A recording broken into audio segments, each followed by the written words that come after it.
Hello everyone, I'm Dionysius and we're here again with Mr. Wilson. Hello Andy.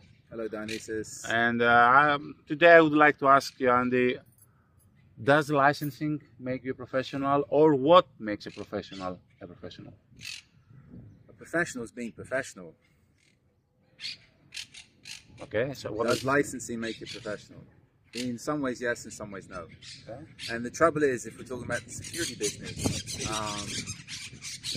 a lot of the licensing requirements and standards are set that low that no, they're not professional. Mm-hmm. You think about it now, does somebody having a drone license make them professional?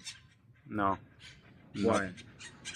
Because it's easy to get a drone license, and you need to have more than just a license. You need to put up the hours, you need to have a certain way of doing things.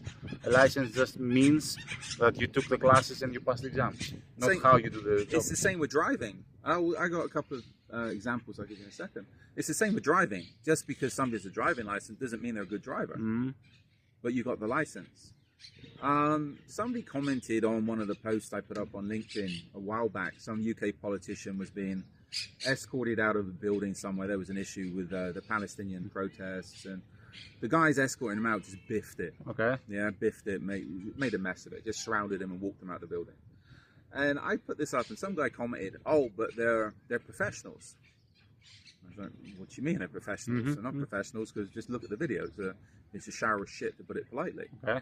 And I understand the guy's reasoning, because again, they were licensed, government licensed UK security guards. Accredited course, blah, blah, blah. Accredited course, licensed by the government to provide professional security services. Yeah, 100%. You can't argue with that. That ticks the insurance box. But did they know what they were doing in that scenario? 100% no. So just because somebody has a license, it doesn't mean they're professional. They have a license. What makes somebody professional is how much work you put in after that. Again, are you going to go through further training, reading, etc., etc.? And I tell people, I'm constantly learning. I'm constantly looking at stuff. I'm constantly developing stuff. And the trouble is with a lot of people in the security business, investigations business, once they get to a certain standard, they give up because they know everything. Right? Yeah. Another example, I was talking to somebody a couple of weeks ago now, and again, they're in the high value assets world. And somebody, this guy called me through recommendation because they've had an issue or thinking they're possibly going to have an issue, etc. And I asked them about what security they have. Oh, we have security guards, etc. And it's back down to, okay, you've got a shop that's got a lot of money's worth of goods in it, but you've got a security company. I said to him, are they trained? Are they whatever? We can provide further training if you want an in-house team, etc. And this guy, I'll give the security people, whoever's contracting out to him, their dues, because they're very good salespeople. And this client, and again, I'm not going to bash the client because he doesn't know anything about security. Yeah. But he was saying to me, it's like, okay, but these guys are licensed. They're licensed to carry firearms. They're licensed to this. They're up to the state standard or whatever. I said, yeah, but are they professional? Do you know who they are? You got different people turning up at your shop. There's no regular person there. How do you know they're not working for the criminals? Oh, but they're licensed. They've had background checks. So, okay, this guy, as far as he can see, they don't need any more training. He doesn't need to up his security anymore because he has licensed professional security guards working at his shop. Okay. And again, with all this stuff, a lot of times people are hiring security companies. And I think it was something recently in Germany. The Germans picked up some known Islamic extremist that was trying to get a job as a security guard. I think is there big football games coming up or something? The Olympics in France, I think. But this was in Germany. Okay. But they picked up some guy that was trying to get a job as a security guard that had extremist connections.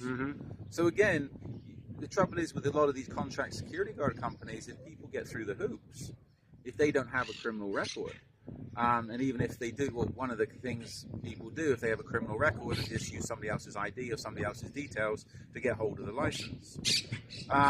You don't know who's working in your store. You don't know who's providing you with security services. And the thing is, to me, and again, we provide more of a boutique service of, okay, if you're working with us, then we're there to provide you with security. We're not just going to provide you with a body.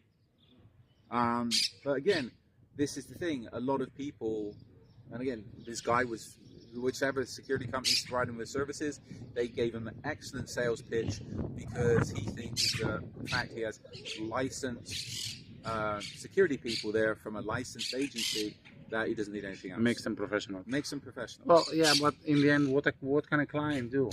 The client doesn't know. The clients don't know. Yeah. Mate, I was in US, one of the contracts I had there, higher end fashion place, or high end fashion place in South Beach. And one of my guys phoned me up one day saying, you know what, there's some muppet coming in here wanting to meet with the managers, and they're offering special forces personnel for $13 an hour. To do what? Security. $13 an hour. That's the contract rate. Okay. So would they have been special forces? Maybe in some obscure country somewhere, but I expect they're completely bullshitting. And again, if you think at $13 an hour, my guys, this is what the company wanted to be paid. So on top of that, they have to pay taxes, this, that, and everything else. You know, my guys are getting paid more than that. And again, I don't know how you could get decent. Their contract company wanting $13 an hour must probably paying their guys $9, $10 an hour, guys and girls. Maybe less. Maybe less. Maybe less. But they're licensed. They were a licensed security agency, and they must have been supplying licensed people, unless they were going to be supplying people working on the black. Yeah.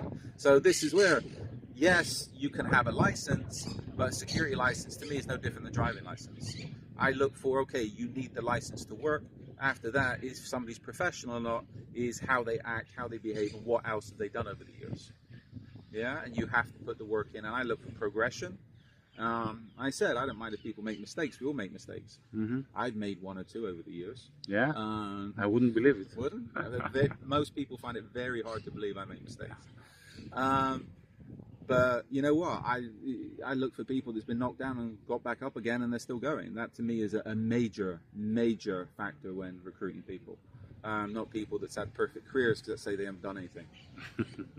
Yeah. If you never do anything, you're not going to do any mistakes. Yeah. Exactly. You can live a quiet, easy life and tick the boxes and kiss ass, and that's it.